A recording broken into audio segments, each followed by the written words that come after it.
Welcome to the Creative Verse Pod by Design, the only podcast that provides weekly top-level tips for creatives on how to be better in career and business. Join our host, Oluwafemi Shares, and other creative minds as they share from their wealth of experience in this ever-changing space.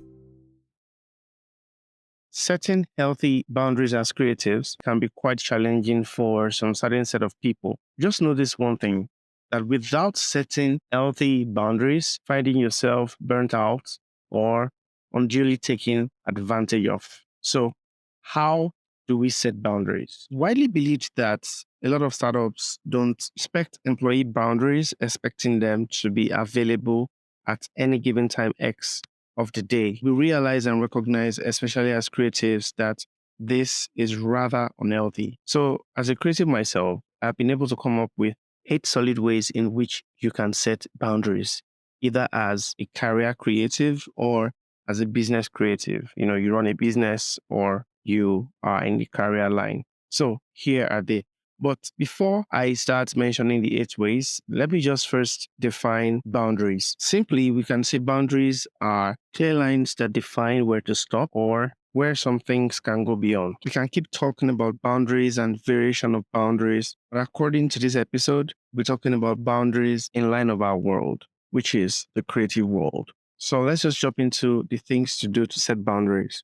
And did I initially say 8? Well, 8 plus 1 extra to just give you a bonus point. So the very first one is more general and it applies to family, friends, acquaintances, and everyone. So this very first point just tells us that we should learn to define relationship terms early enough. So why are you and another party in a relationship? What is the purpose of your relationship? Once that is defined, abuse will be drastically reduced or eradicated. But what are we bringing to the table? Who is bringing what? And what is happening per time? That defines the term of a relationship, especially the customer-client relationship. Define what the relationship is. Even if your family member is trying to patronize you, there should be a clear term of relationship. So when we're family, we're family. Or when we're doing business, let's do business. It's very, very important because there's a tendency that you'll be taking undue advantage of, especially if this person is a family member and you just get something like, can you just quickly help me do this? I just something really small. Just do this and just do that. You need to define the kind of relationship with people. Point is more personal. And this tells about defining boundaries to yourself. How do you define boundaries to yourself? You need to know your sleep time. You need to know your work hours. You need to know time you want to rest. You need to know times when you need to do house chores or any other thing. So once you are able to plan yourself, plan your day, and plan your time, you will be able to effectively smash your goals. Learn when to stop working and when to stop resting. So you'll be disciplined enough to set boundaries for yourself. Set boundaries early, especially with clients. Let them know your work hours. If you work from Mondays to Fridays, let them know that is the only time you work. Mondays to Fridays, 9 a.m. to 5 p.m. That's it and that's it. Any extra thing is out of it. It's either they pay extra or you're not going to attend to anything that is needed. So every request should fall in between your work hours. This is very, very important. Fourth point is similar to the second, which also states that you should respect your own time. Have breaks and be true to yourself. Devote timelines to projects, rest, have specific meeting hours, amongst other things, and you sure will be good. One is like the biggest one and the biggest challenge, which is learning how to say no. Learn how to say no and never feel guilty. But how do you say no? You don't have to outrightly tell someone no, but there are ways to say no. You can suggest other ways by which people can go about what they are asking you. For example, if your client is telling you, okay, can you finish this work by 5 p.m. today and upload this and that and that? Know yourself. You know what you can do within the hour. So instead of outrightly saying a no, you can just suggest another time for the clients, probably the next day or something. Although there'll be where an outright no is appropriate. Don't be scared to say a no and don't feel guilty about saying a no. So if it's something out of your comfort, if it's something that you know, no, this is going to break me or it's going to do something really terrible to my mental health, learn to say no and let your no be a capital No. But also, you shouldn't say it rudely. Well, only if the person is rude about their request. Even at that, just be polite and say no. A no will not kill you. Again, don't feel guilt about saying a no. And is to be clear about deliverables. If you're delivering 5 things, make sure you deliver 5 things and don't go short of that. If you're delivering 5 things and you want to overkill to deliver 7, well, you may be in a bit of disadvantage because another time the client may take undue advantage of that because you delivered 7 instead of 5 the last time. The idea of under promise, over deliver doesn't have to be in numbers. It can also be in quality. So be clear about deliverables from the onset.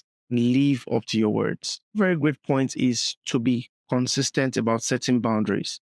It's totally up to you to reinforce the boundaries you set. Make customers or your clients know this in a professional and kind way, reminding them of your available time and what is obtainable and or not. So it is very important to be consistent so they know that you are true to your words and you are true to your boundaries.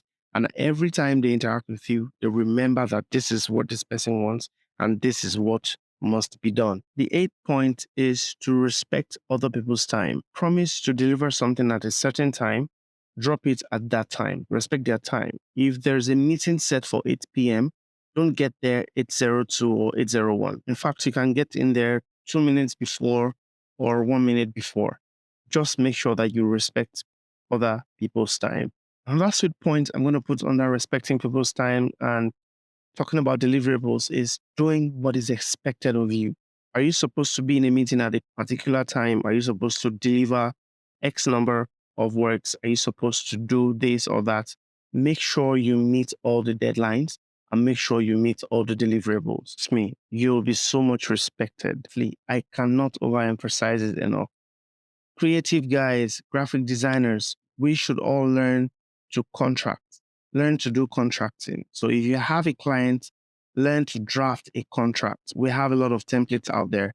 Read the contract, draft it well, and that even helps to set boundaries. In fact, about 90% of the boundaries you need to set from the onset. So you have a document which yourself and your client signed. This document stating clearly deliverables and the time to deliver and a lot of other things that has to deal with intellectual property and sharing, a lot of things. So either as a business person or either as a freelancer, you need to learn how to contract, whether you're a registered business or not. As long as you're taking clients' money and you are working on clients' projects, you need to contract. So there won't be any issue and there won't be any boundary crossings. Always remember that respect is reciprocal, and you setting boundaries doesn't mean you're wicked or inconsiderate. It only means you want things to be done in order. So set boundaries and never feel guilty about it.